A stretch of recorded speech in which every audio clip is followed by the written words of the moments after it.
Hello students, in the last video we have studied the classical theory of normal Zeeman effect, and we have seen how Lorentz has given the explanation of Zeeman effect on the basis of classical theory.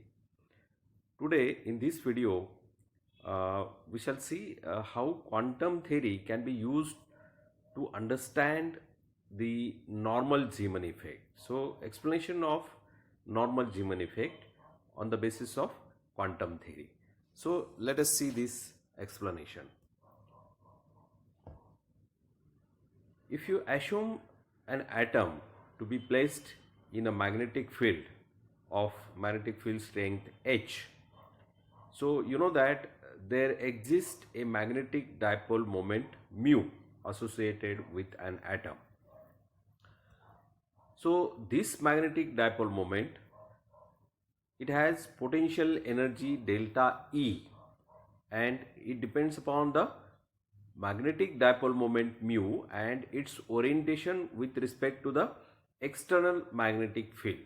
Orientation means what is the angle made by this magnetic dipole moment mu with respect to the magnetic field. So depending on this orientation, there will be a potential energy delta E. So let us see this particular diagram where let us assume that this is the direction of magnetic field and this is the magnetic dipole moment mu associated with an atom which is placed in a magnetic field of field strength H. So at a particular instant, suppose theta is the angle between the direction of magnetic field and the dipole moment, magnetic dipole moment, then you know that a torque tau, it acts on the magnetic dipole moment, and this torque tau, it is given by an equation tau is equal to mu h sine theta.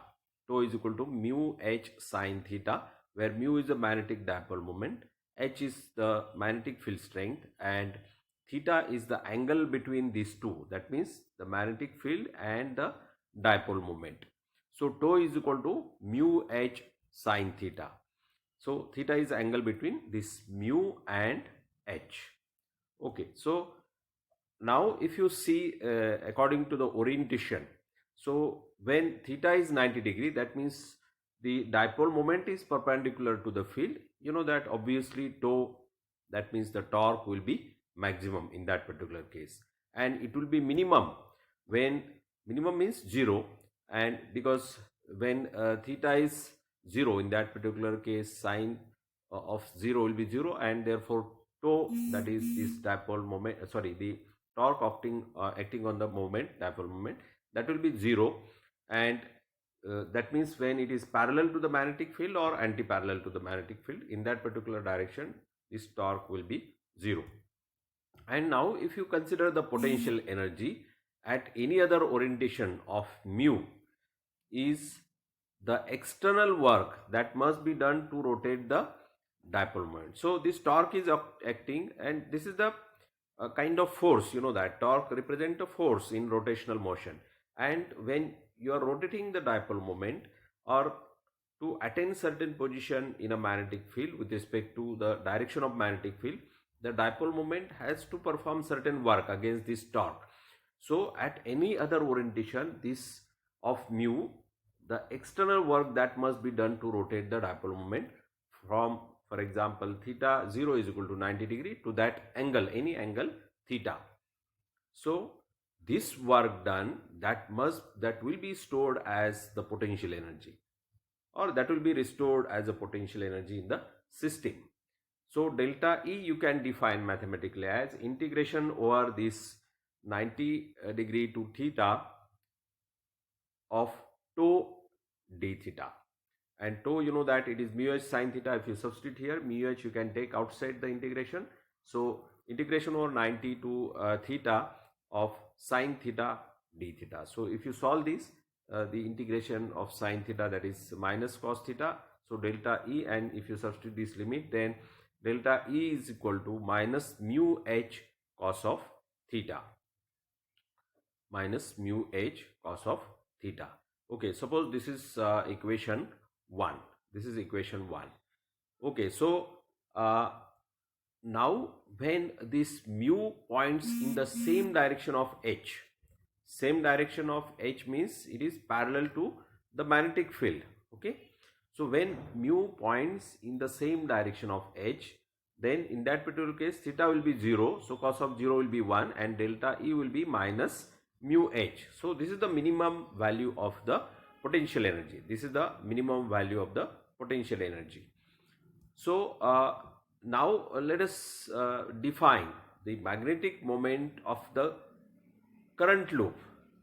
Okay, which current loop? Because the electron is supposed to perform the orbital motion in an atom, and because of this orbital motion of an electron, you can assume a current is to be constituted here, and this motion is in presence of magnetic field. So there must be some force acting on this this current. So the magnetic moment of a current loop of area A, through which the current I is flowing, is given by, so you can assume this current loop of area A, and this current is because of the motion of the electron, orbiting electron. So the magnetic moment because of this current loop of area A, that is given by mu is equal to I into A. What is I? I is the current, and current due to what? It is because of the orbital motion of the electron. And what is A? A is the area of the loop. Loop means it may be the area subtended by the orbit of an electron.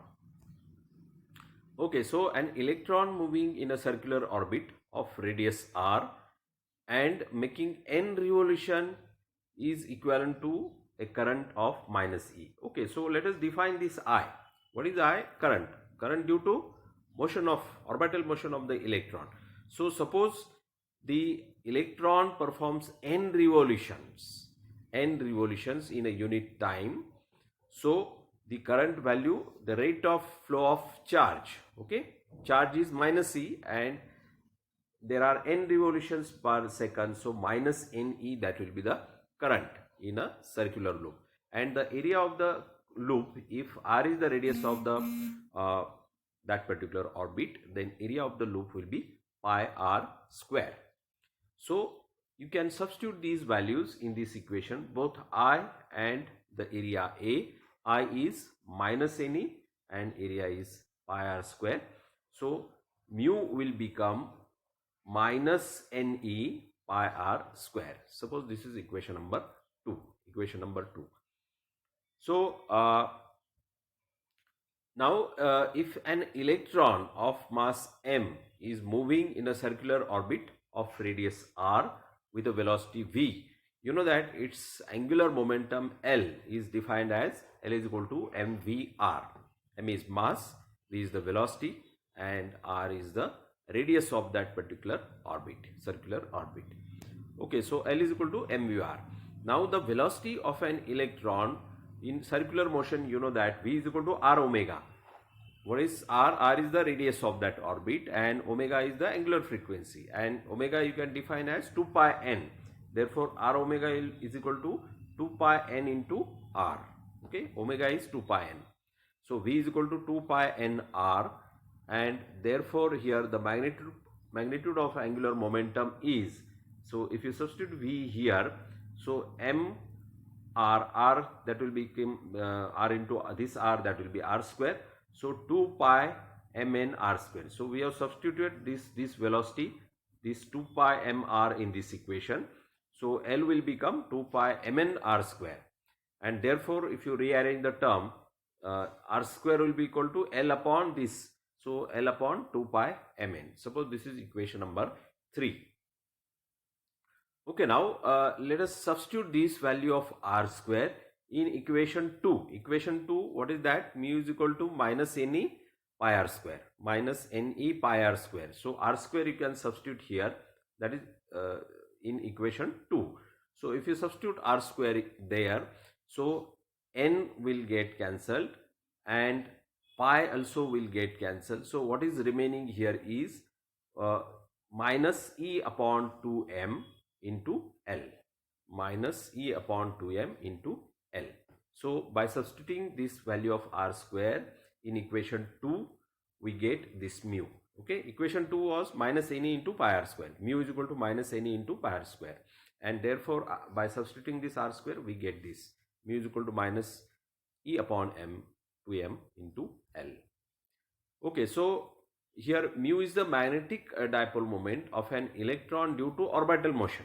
Okay, and let it be denoted by mu L, because it is the magnetic moment associated with this orbital motion of the electron. Therefore mu L, L represent the orbital motion. So you can just rewrite the same term by just writing a suffix L here. Mu L is equal to minus e upon 2m into L. Suppose this is equation number 4. Okay, now substituting this equation 4 in equation 1. Equation 1, what is that? That is for the potential energy. Delta E is equal to minus mu h cos theta. Okay, so mu, let us substitute this mu here. So minus mu h cos theta. So this minus minus, that will become plus.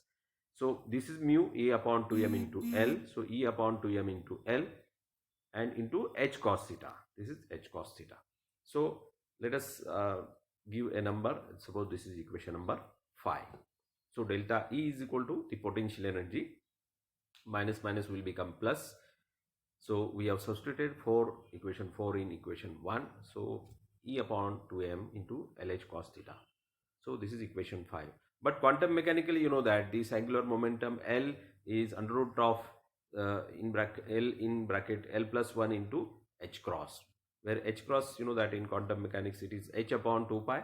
So this is equal to under root of L in bracket L plus 1 into h upon 2 pi. So this is L, and cos this small l here, you know that in this particular equation it is the orbital quantum number and h is the Planck's constant. And cos theta, you know that if you assume the this particular atom in a magnetic field, and suppose the magnetic field is along z direction, and the component of L, if you take along this z direction, that means along the direction of magnetic field, then that will be cos of theta, that is equal to Lz upon L, where Lz is the component of L along the direction of magnetic field. So cos of theta in that particular case, earlier we have studied this in the second chapter. Okay, so cos of theta will be Lz upon L, and Lz, you know that this component of the L along the direction of magnetic field, that is equal to ml upon ml into h upon 2 pi, ml into h upon 2 pi, and L, as we have seen, that is under root of L in bracket L plus 1 into h upon 2 pi. So ml into h upon 2 pi and this into h upon 2 pi. So h upon 2 pi will get cancelled, and what we have is cos of theta is equal to ml upon under root of L in bracket L plus 1. So we have defined cos theta, we have defined L.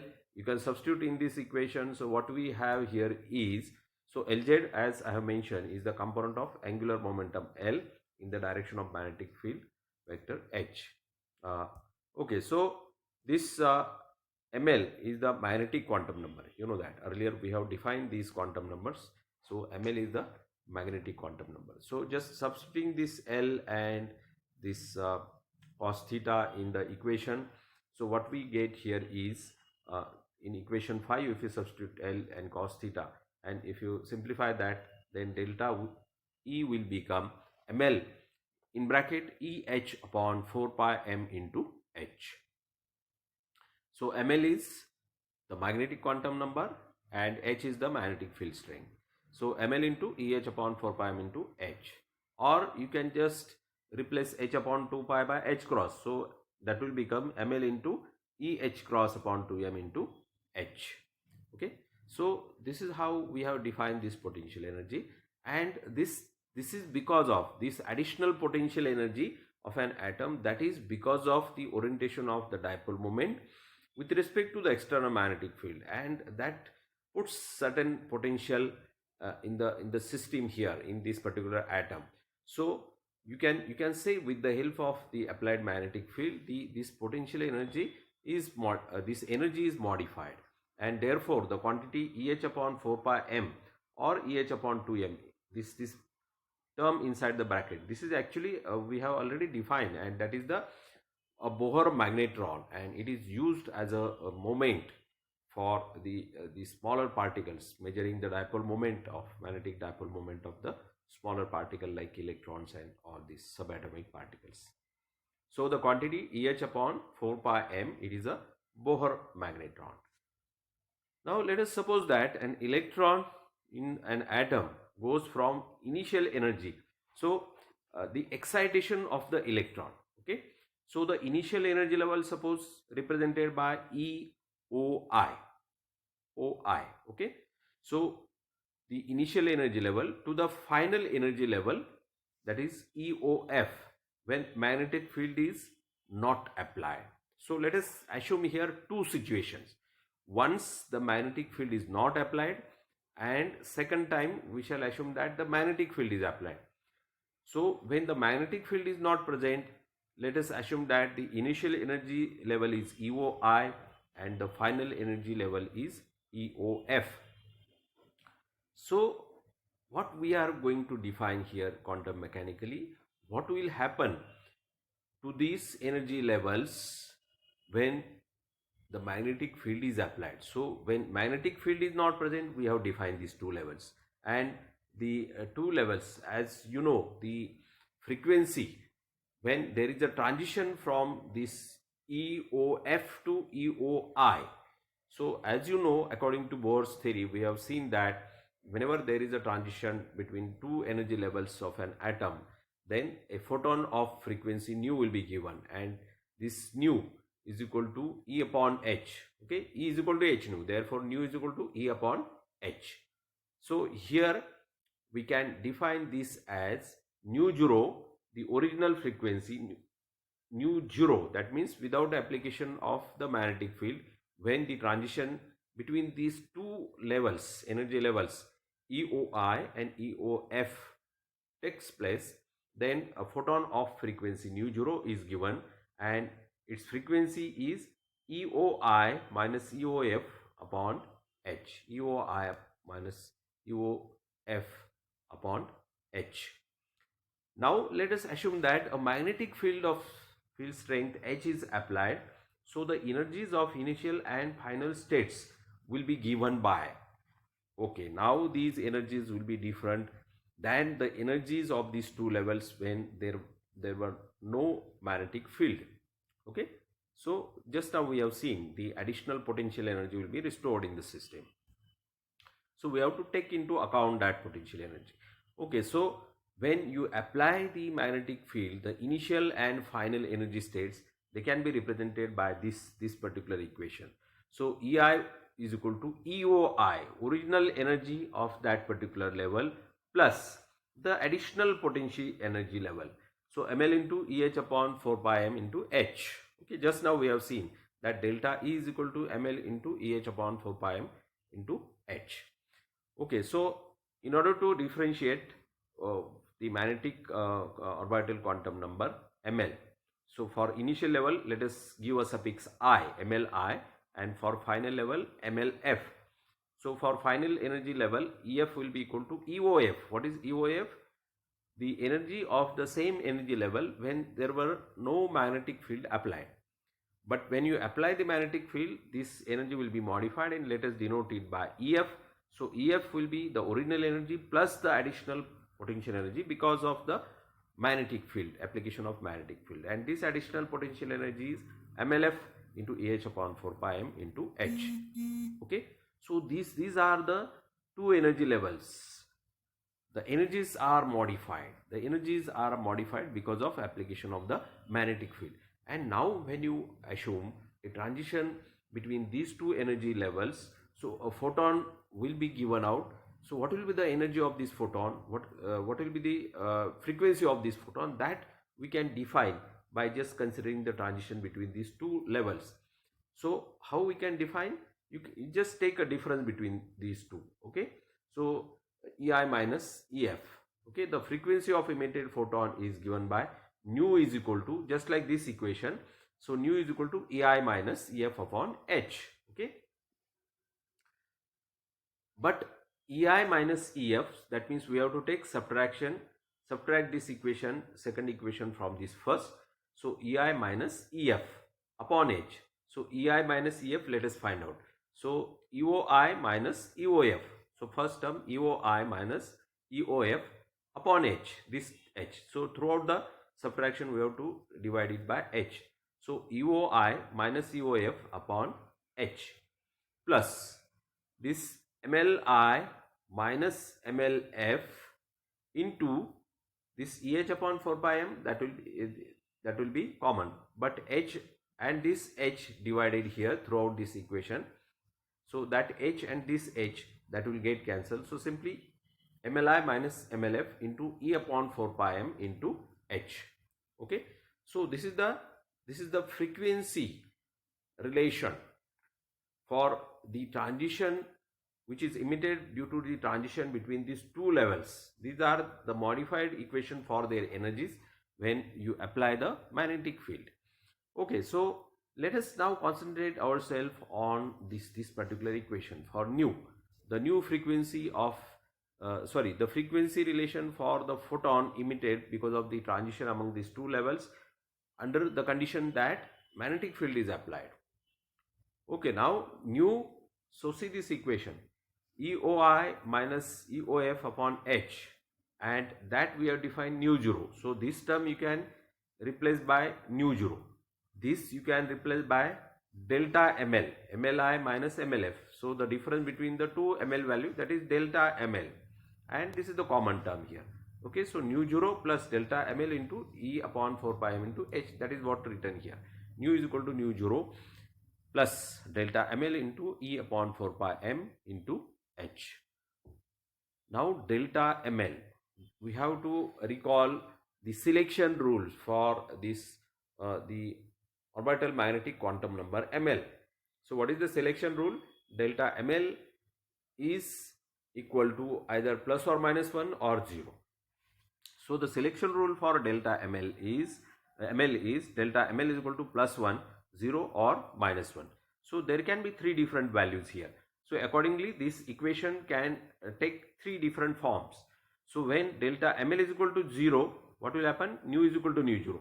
Delta ML is equal to 1, what will be this equation? Nu is equal to nu 0 plus E upon 4 pi m into H. And when delta ML is equal to minus 1, this will be nu is equal to nu 0 minus E upon 4 pi m into H. So these are the equations here. Okay, so we get three values of nu. So let us, first value let us denote for the value delta ML is equal to 1. So if you substitute 1 here in this equation, nu is equal to nu 0 E upon 4 pi m into H, and let us assume that this is delta nu, this is delta nu. So nu 1 is equal to nu 0 plus delta nu. Okay, then nu 2, when you substitute 0 here, delta ML is equal to 0, this term will become 0. So nu 2 is equal to nu 0. 1, 2, 3, three values of nu we will get because of these three different conditions. Therefore we shall use suffix here for nu 1, 2, 3. And third equation, nu 3 is equal to nu 0 minus E upon 4 pi m into H. Let this be delta nu. So nu 0 minus delta nu. So what do you observe that because of application of the magnetic field, whenever there is a transition, then there are three possibilities. You are getting either the same frequency or the frequency is slightly higher than the original frequency by amount delta nu, or the frequency which is slightly lower by the same amount delta nu than the original frequency nu 0. Nu 0 minus delta nu, that means smaller by an amount delta nu than the original frequency. Nu 0 plus delta nu, that means larger than the original frequency nu 0 by an amount delta nu. And what is delta nu? Delta nu is E upon 4 pi m into H. So by application of the magnetic field, a single line is split into three components. What are these three components? The original component as it is nu 0, then one line having slightly higher frequency than the original by an amount delta nu, that is nu 0 plus delta nu, and one line which is having slightly lower frequency than the original one, that is nu 0 minus delta nu. So single line is split into three components, and that is what Zeeman effect. So this is how quantum theory explains the normal Zeeman effect. Quantum theory can explain the normal Zeeman effect. So delta nu, the change in frequency in both these cases, either plus delta nu or minus delta nu. So this delta nu is E upon 4 pi m into h, and you know that this nu is equal to C upon lambda. Therefore, if you want to define this, how much change is there in terms of wavelength, that is d lambda. So you can find out by just transforming this delta nu in terms of d lambda. So how to do that? Nu is equal to C upon lambda. Therefore, d nu, if you differentiate this, d nu is equal to minus C upon lambda square into d lambda, and if you rearrange the term, d lambda will be equal to minus lambda square by C into d nu. So you can substitute this in the earlier equation. Therefore, the shift in terms of wavelength d lambda, that is d nu, you can write in terms of d lambda, that is equal to plus or minus lambda square by C into EH upon 4 pi m. So that is how there would be a shift in the wavelength, either plus or minus. So three lines we can think of: slightly higher by d lambda, slightly lower by d lambda, and the original wavelength lambda, that will appear as it is when you apply a magnetic field. And this is how the quantum theory explains this normal Zeeman effect.